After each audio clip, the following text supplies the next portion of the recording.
Bonsoir à toutes et à tous, je suis ravi de vous retrouver pour cette nouvelle édition. Installez-vous confortablement, voici le sommaire. Nous recevrons deux invités. Le premier, Marc Lecourt, président de l'association des consuls honoraires de Monaco. Il nous parlera du rôle des consuls et des missions de cette association. Nous discuterons également avec un expert, Jean-Noël Capferrer, à l'occasion de la 5e édition du Symposium de Monaco sur le luxe. En termes de reportage, la Croix-Rouge s'est réunie à l'auditorium Régnier III autour du souverain et de sa nièce Camille Gottlieb pour la cérémonie de remise des diplômes de secourisme. La haute saison des croisières va reprendre avec une politique de croisière raisonnée, c'est ce que vous découvrirez ce soir. La bière monégasque, la Monte Carlo Beer, évolue avec une nouvelle brasserie et un passage au 100% bio. Et enfin, vous pourrez suivre les répétitions de la pièce de Molière qui sera proposée à la fin du mois au Théâtre des Variétés, Georges Dandin ou Le Mari confondu, interprété par des comédiens du studio de Monaco. Mais avant de développer ces titres, le prince Albert II était à l'auditorium Régnier III hier au soir pour la remise des diplômes de secourisme de la Croix-Rouge monégasque. À cette occasion, il a fait une annonce. Le souverain venait d'apprendre la naissance d'une petite fille. Et oui, son neveu, Louis Ducruet, est désormais papa. Marie Ducruet vient d'accoucher, ce qui veut dire tout simplement que la princesse Stéphanie est pour la première fois grand-mère. Ce n'est pas tous les jours que l'on annonce de bonnes nouvelles dans un journal, mais là c'est le cas, on en est ravis. Et toute la rédaction se joint à moi pour féliciter les heureux parents. Comme je viens de le dire, la cérémonie de remise des diplômes de secourisme de la Croix-Rouge monégasque a eu lieu mardi soir au cœur de l'auditorium Régnier III, en présence donc du prince Albert II, président de la Croix-Rouge monégasque, et de sa nièce Camille Gottlieb, responsable de la section jeunesse et nouvellement donc Tata. Sandrine Nègre et Julien Logier ont suivi cette cérémonie pour vous. Se former pour sauver des vies, apprendre les premiers gestes pour aider, être le maillon d'une chaîne de secourisme. Cela est possible en principauté grâce à la Croix-Rouge monégasque. Dès le plus jeune âge, les scolaires sont sensibilisés. De nombreux collégiens ont d'ailleurs été récompensés. École de police, fonction publique, mairie, secteur privé, milieu associatif. Les lauréats, vous l'aurez compris, viennent d'horizons très divers. Preuve que le secourisme est bien l'affaire de tous. Je suis très honorée d'avoir reçu mon diplôme sur scène ce soir. Alors, je crois qu'il s'agit de recyclage. Qu'est-ce qui se cache derrière ce mot et qu'est-ce qui vous a motivé justement à le faire? Alors, ma profession, tout d'abord, je suis infirmière et je travaille à l'inspection médicale des scolaires. Et il était essentiel pour moi de recycler, bien sûr, mes gestes de premier secours. Ces formations sont gratuites, comme l'a rappelé le président de la Croix-Rouge monégasque, le prince Albert II. De nombreux secouristes se sont aussi succédés sur scène devant le souverain et Camille Gottlieb, responsable de la section jeunesse, pour récupérer leur diplôme. Il faut dire qu'en 2022, plus de 3000 personnes ont suivi une formation ou une initiation. J'ai des enfants de bas âge, donc on ne se rend pas compte quand on est jeune, tout ça. Et en étant parent, on se rend compte qu'un accident est vite arrivé et apporter des premiers secours à nos enfants, ça peut être très vital. Je leur ai appris les premières choses, déverrouiller le téléphone, appeler le 18, ce qu'on a un peu appris en formation, et c'est des choses qui sont importantes. Et si vous aussi, vous souhaitez suivre une formation, surtout n'hésitez pas à vous rapprocher de la section secourisme de la Croix-Rouge monégasque. Et comme ça, vous pourrez peut-être sauver des vies. Les ports de Monaco ont une vocation première d'accueil du yachting. Pour autant, du mois d'avril au mois de novembre, la principauté accueille également des navires de croisière. Le gouvernement a souhaité accompagner la société d'exploitation des ports de Monaco dans ce secteur par une politique de croisière raisonnée. Vanessa Dessy revient sur cette nouvelle saison qui démarre sur des images d'Arnaud Imbert. C'est en fixant une limite maximale dans la taille des navires en escale ou au mouillage, une limite de passagers à bord et dans la durée de la saison que la principauté accueille des bateaux de croisière. En totale cohérence avec son image, sa qualité de vie et son attractivité économique, cette politique met l'accent sur la prévention des risques de pollution dans le respect des conventions maritimes internationales ratifiées par Monaco dans sa globalité. C'est pas de nouveau, on a commencé dès 2018 puisqu'on a pris une ordonnance et là la principauté était en avance pour interdire l'usage du fioul lourd par les navires et l'utilisation d'un gasoil désulfurisé pour avoir des émissions moindres et donc un impact moindre sur la santé humaine. Et depuis l'après-Covid, on a intensifié les contrôles, c'est-à-dire que la direction des affaires maritimes et la direction de l'environnement font des contrôles de pollution atmosphérique. On a fait 50% des navires l'an dernier et on souhaite s'approcher des 100% cette année. On fait un contrôle documentaire mais aussi plusieurs fois par été avec la direction de l'environnement. Nous monterons à bord, nous ferons des prélèvements du carburant utilisé de façon à vérifier qu'il est conforme à la réglementation nationale et à la réglementation internationale. Depuis 2003, le port Hercule développe une nouvelle activité commerciale avec l'accostage des paquebots de croisière. Suite à l'interruption due à la crise sanitaire en 2020, le gouvernement princier a donné son accord afin d'accueillir uniquement des navires de catégorie luxe et premium jusqu'à 250 mètres avec une capacité de 1250 passagers maximum. De cette façon, la principauté s'accorde au concert des nations sur la nécessité et la pertinence de définir des limites d'émissions polluantes du transport maritime. Par rapport à toutes les actions aussi du gouvernement et de la principauté, on réduit le nombre de bateaux. Et finalement, c'est quasiment un tiers de réduction. Et donc, avec ça, un tiers d'émissions réduites aussi. Donc, c'est tout ça, cette activité aussi qui est attendue par tous les commerçants de la ville, qui est importante. Et donc, on est content de les accueillir. Et puis, la semaine dernière, on était à Miami, en Floride, au nord, à Fort Lauderdale, en fait, précisément, pour le salon mondial des croisières, où il était important que Monaco soit représenté avec les agents maritimes qui discutent avec les compagnies, programment les futures arrivées, escales en principauté. La principauté s'est également dotée en 2021 d'un plan de réception et de traitement des déchets d'exploitation des navires qui s'intègre parfaitement dans la politique nationale des déchets.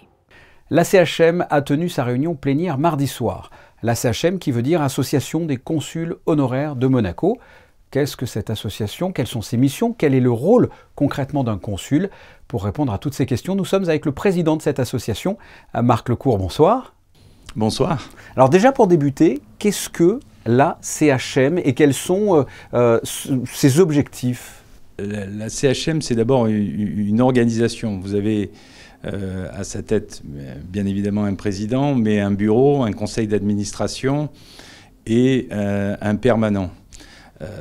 Toute cette équipe a pour but de faciliter l'activité du consul honoraire en principauté de Monaco. Alors cette activité, elle est diverse et variée. Ça peut être un voyage officiel d'un dirigeant d'un pays que nous représentons à Monaco, mais ça peut être aussi la visite du prince souverain dans un pays et l'aide que peut apporter le consul et l'aide que nous allons apporter au consul dans son travail.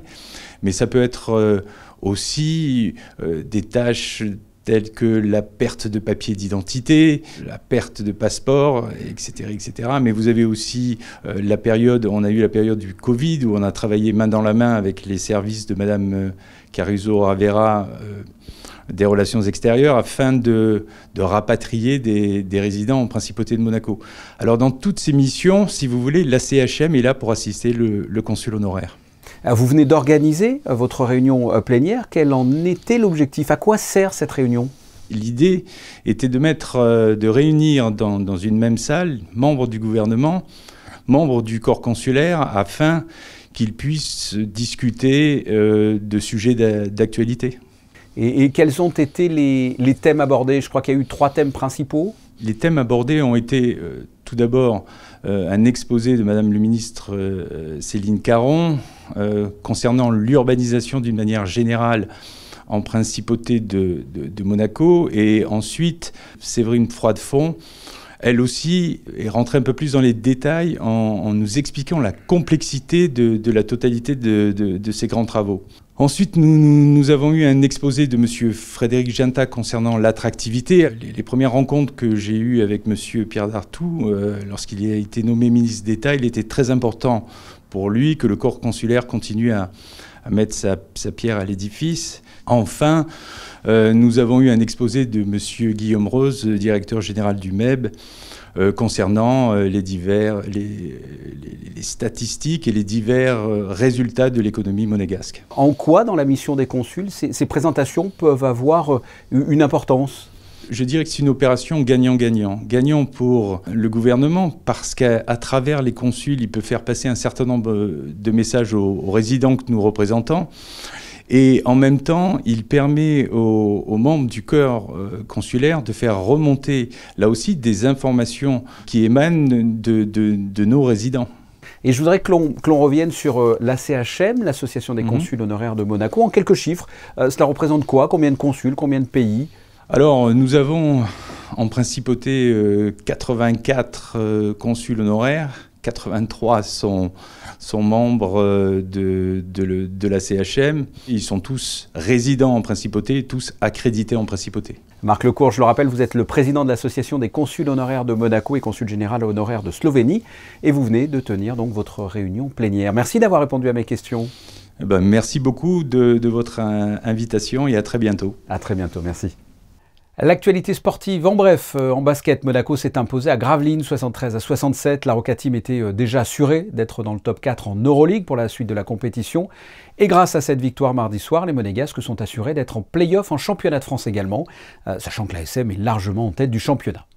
Moins bonne nouvelle, après un excellent début de saison du MBA, suite aux blessures au fil des matchs de 3 joueuses cadres, l'équipe féminine de basket qui évolue cette saison en Ligue 2 redescendra dans la division inférieure. Ça ne nous empêchera pas d'aller les supporter l'année prochaine. Autre mauvaise nouvelle, 3 joueurs ont annoncé leur forfait pour le prochain Monte Carlo Rolex Master qui débute ce week-end. 3 joueurs et pas des moindres. Rafael Nadal, 14e au classement, Carlos Alcaraz, 2e joueur mondial et Félix Auger-Aliassime, 7e. Ces 3 joueurs ne sont pas au meilleur de leur forme et ne pourront pas participer à ce Master 1000. Qu'à cela ne tienne, on pourra toujours compter sur la présence du reste du top 20 avec en tête du classement Novak Djokovic par exemple. Et ça me permet de vous donner un rendez-vous. Ce vendredi, 17h, nous serons en direct sur Monaco Info pour vivre ensemble le tirage au sort de ce mythique tournoi de tennis qui en est à sa 116e édition. Je le répète, le tirage au sort vendredi, 17h. Sans aucun rapport, le Monaco Symposium Luxury. Il s'agit d'un événement international organisé pour la 5e fois par l'Institut international de Monaco, en partenariat avec le groupe OMS Éducation. Ce symposium se déroule du 4 au 6 avril au Novotel et à l'IUM. Ce sont des conférences et des tables rondes autour de l'univers du luxe. Et pour nous développer tout cela, nous sommes avec un expert dans son domaine, professeur à HEC et spécialiste des marques de luxe, Jean-Noël Capferrer. Bonsoir. Bonsoir. Parlez-moi de ce symposium. Quel en est l'objectif et l'intérêt selon vous? L'objectif de ce symposium qui est dans sa 5e édition et qui est géré par l'IUM, Grande Université Internationale de Monaco, c'est d'amener les chercheurs du monde entier à se réunir pour étudier les avancées du luxe dans tous les domaines. Et qu'est-ce qu'il se dit? Quelles sont les thématiques ou les centres d'intérêt lors de ces réunions, ces tables rondes? Ce qui va se dire, c'est que sur le plan du philosophique, le luxe a beaucoup évolué. Aujourd'hui, être dans un endroit sans pollution, c'est un luxe. Donc le luxe et la notion de luxe a beaucoup évolué. En revanche, le secteur du luxe, lui, est très très florissant.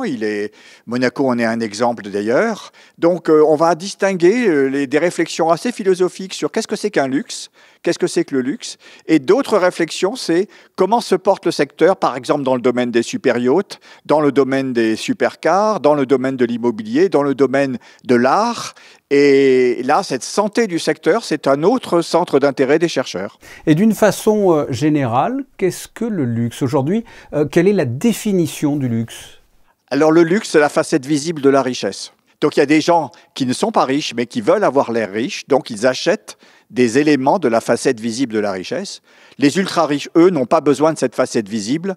En vrai, les ultra-riches n'achètent pas les marques dont tout le monde parle, mais en revanche, ils ont des Van Gogh et ils ont des Manet et ils habitent dans des endroits exceptionnels dans le monde.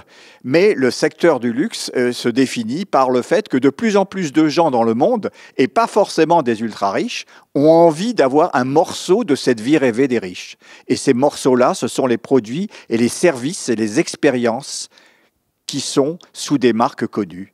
Alors vous avez dit que l'univers du luxe a évolué. Comment cet univers a évolué selon vous? Il évolue parce qu'il est soumis aux mêmes règles que tous les univers économiques. Il ne peut pas faire fi de la ce qu'on appelle le développement durable. Il est obligé de se poser des questions de développement durable. Donc, par exemple, les jets privés vont se poser à un moment donné le problème de comment compenser leurs émissions de CO2 pour les rendre acceptables sur le plan de la soutenabilité et du développement durable. Parce que même les personnes aisées, comment dirais-je, sont sensibles à ce qui se dit et elles sont sensibles à l'impact de leur propre comportement sur le monde. La deuxième, c'est l'évolution vers un luxe qui ne soit pas trop consommatoire, qui ne soit pas un luxe de possession, mais un luxe d'expérience. Parce que le luxe de possession, il conduit à produire toujours plus. Et on produit toujours plus et on ne consomme pas forcément. C'est-à-dire qu'on achète de plus en plus de vêtements qu'on met de moins en moins souvent. Bon, donc il y a aussi une réflexion sur la location, la revente, l'entretien et tout ce qui fait que fondamentalement on pourrait découpler la croissance du secteur et la production de produits neufs. Le luxe, selon vous, subit la crise ou au contraire la crise alimente le luxe ? La crise touche les gens qui sont dans la fragilité. Alors, d'une façon générale, sur 20 ans, le taux de croissance moyen du secteur du luxe, c'est 6%. Après le Covid, il y a eu ce qu'on appelle le rebound, le reflux, le retour. Et les gens, quelque part, sont dominés par deux idées aujourd'hui. Il faut saisir le temps qui passe parce que le Covid nous a rappelé notre fragilité. Et deuxièmement, cette idée que achetons plutôt des choses qui durent que des choses qui ne durent pas. Donc c'est le retour de la vente des grandes icônes, des produits qui sont les produits signatures des grandes marques et qui seront encore là dans 30 ou 40 ans ou même dans 100 ans. Vous nous avez dit que l'univers du luxe était concerné par l'environnement. Ça se traduit comment concrètement ? Ça se traduit par le fait qu'il n'y a pas une marque aujourd'hui qui n'ait pas enclenché un début de programme de modification de sa chaîne de valeur depuis, si je prends par exemple le textile, depuis la production du coton, l'eau qui va servir au coton, le type de travail, les usines ou les ateliers qui vont être faits, les tanneries avec ou sans plomb, etc. Il y a une réflexion pour reprendre ce qui était notre force avant, c'est-à-dire l'héritage de la production, les techniques et les métiers hérités du passé. Ils sont souvent assez polluants. Et donc, aujourd'hui, on les remet en cause progressivement, parce qu'on ne peut pas tout casser. Certaines marques ont commencé à avoir des produits véganes, c'est-à-dire du cuir vegan, ou du cuir à base de champignons, ou du cuir à base de pamplemousse. Ça ne veut pas dire que 100% de leur offre est ainsi, mais ça veut dire qu'elles ont déjà une offre qui montre qu'elles se soucient des clients qui veulent être en avance sur leur temps. Je le rappelle, ce 5e symposium de Monaco sur le luxe est organisé par l'Université internationale de Monaco et se déroule du 4 au 6 avril. Jean-Noël Capferrer, merci. Merci beaucoup. Et puisque l'on parle de luxe, la marque Monaco fait rêver et fait vendre, comme par exemple la Monte Carlo Beer. Et depuis 2019, ces bières locales et artisanales ne cessent d'évoluer. Nouvelle brasserie, passage au 100% bio et nouveau design. Anaïs Riu vous présente les toutes dernières actualités de la marque monégasque.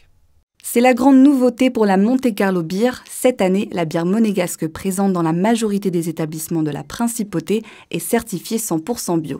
Une étape de plus franchie par la marque artisanale qui travaillait déjà avec des ingrédients issus d'une agriculture raisonnée, mais le défi était de taille, garder quasiment la même recette et les mêmes saveurs avec de nouveaux produits. On a aidé MC Beer à se lancer dans le bio et tout le challenge a été évidemment de transformer leur recette qui avait des caractéristiques spécifiques et l'adapter avec nos grains, nos houblons, notre processus de brassage. On a mis 2-3 mois, on a fait quelques tests, certains ont échoué, d'autres ont réussi. À partir de là, on a vraiment pu arrêter des recettes, parce qu'ils en ont plusieurs. Et du coup, maintenant, on produit à plein temps ces recettes-ci. Cette certification n'est pas la seule nouveauté pour la MCB. Dans une démarche de constante évolution, les fondateurs se sont également penchés sur les packagings du produit en proposant un nouveau design pour la grande distribution. On a commencé l'activité en 2019 avant le Covid. Donc avec l'arrivée du Covid et donc le changement de consommation, on s'est un peu plus penché sur la partie grande distribution.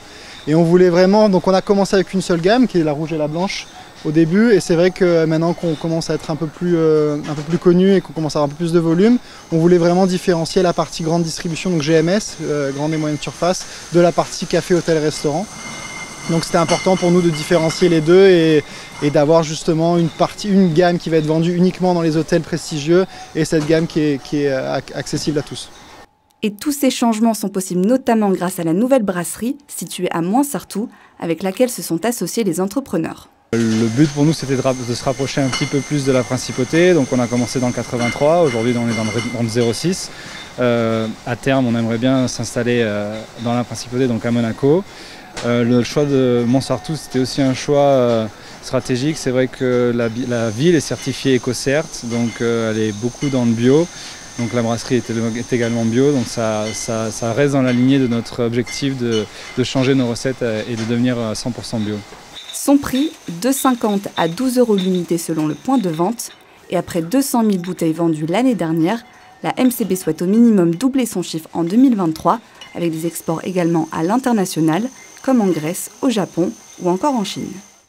L'été va arriver très vite et si vous voulez vous faire une Monte Carlo Beer sur une terrasse au soleil sans vos enfants, sachez que Pierre Frolat organise des stages de plongée et l'inscription pour faire partie des Pirates des Abysses est déjà ouverte. Il suffit d'aller sur le site internet Académie Monégasque de la Mer. Ces stages d'été s'adressent aux enfants de 8 à 16 ans et se déroulent de 8h30 à 17h du lundi au vendredi.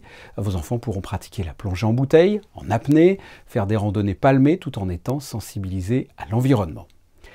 Et pour ceux qui désiraient trouver un job d'été ou plus, le musée océanographique a organisé ce mercredi sa journée de recrutement.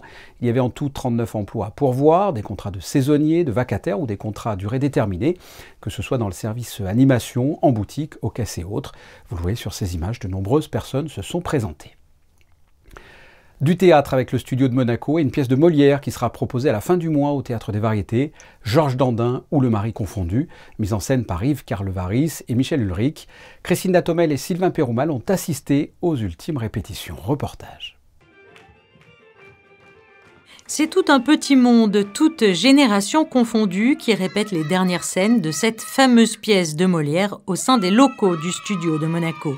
Sous le regard des deux metteurs en scène, les comédiens jouent avec justesse et finesse, une pièce qui est exigeante et qui demande de la rigueur et une forte maîtrise du jeu. Il faut bien le dire que c'est pas une pièce facile de Molière. C'est pas, elle n'est pas comme certaines pièces très comiques de Molière, non. Elle est grinçante, je dirais. Donc, Yves et moi, on a essayé de la rendre le plus drôle possible. J'ai vu des mises en scène, y compris à la Comédie Française, où c'était vraiment noir. Là, mais ça, on ne veut pas. C'était l'entente, le renouvellement de l'entente franco-espagnole. Et donc, c'est une pièce avec des ballets, musique de Lully. Alors, pourquoi je l'ai choisie ? Parce que je crois qu'elle a des résonances avec notre époque. C'est une jeune femme qui refuse la tyrannie de son mari. Donc ça a à voir avec notre époque beaucoup. Il y a aussi dans cette pièce une comédie amoureuse. Il ne faut pas passer à côté de ça. Parce que cette jeune femme qui a 16 ans, 17 ans, bien sûr, est complètement émerveillée par Clitandre, qui vient de la cour de Louis XIV, alors elle a des grands yeux complètement énamourés. Une pièce qui allie à la perfection chant, musique et jeu. Georges Dandin ou Le Mari confondu est une comédie ballet en 3 actes de Molière, où le rythme est soutenu, les répliques cinglantes et qui mêle avec brio la tragédie à la comédie. Alors si vous souhaitez réserver vos places, la pièce sera jouée les 28 et 29 avril prochains au Théâtre des Variétés à 20h30. Le rendez-vous est pris. On passe à la météo, toujours avec vous, Christinda. Bonsoir. Si j'ai bien compris, ce sera un temps mitigé pour demain. Bonsoir Fabien. Jeudi, quelques passages nuageux seront prévus. Le soleil arrivera parfois à s'imposer, mais le ciel restera globalement couvert. Les températures seront stables, 13 degrés pour les maximales et 7 degrés pour les minimales. Le soleil se lèvera à 7h02 et se couchera à 20h03. Demain, nous fêterons les Marcellins. Merci Christinda. À la fin de la semaine débutera la 116e édition du Monte Carlo Rolex Masters avec en direct le tirage au sort vendredi à 17h et tous les soirs de la semaine à partir de 20h30, votre émission tennistique présentée par nos experts Frédéric Hélion, Christophe Paco et Laurent Orsini. Dernière ligne droite pour le MCCC avant d'accueillir les joueurs, comme vous allez pouvoir le constater avec les photos du jour de Stéphane Dana. C'est la fin de ce journal, vous retrouverez ce jeudi 19h Julia Vial à la présentation. Passez une excellente soirée, à très bientôt, au revoir.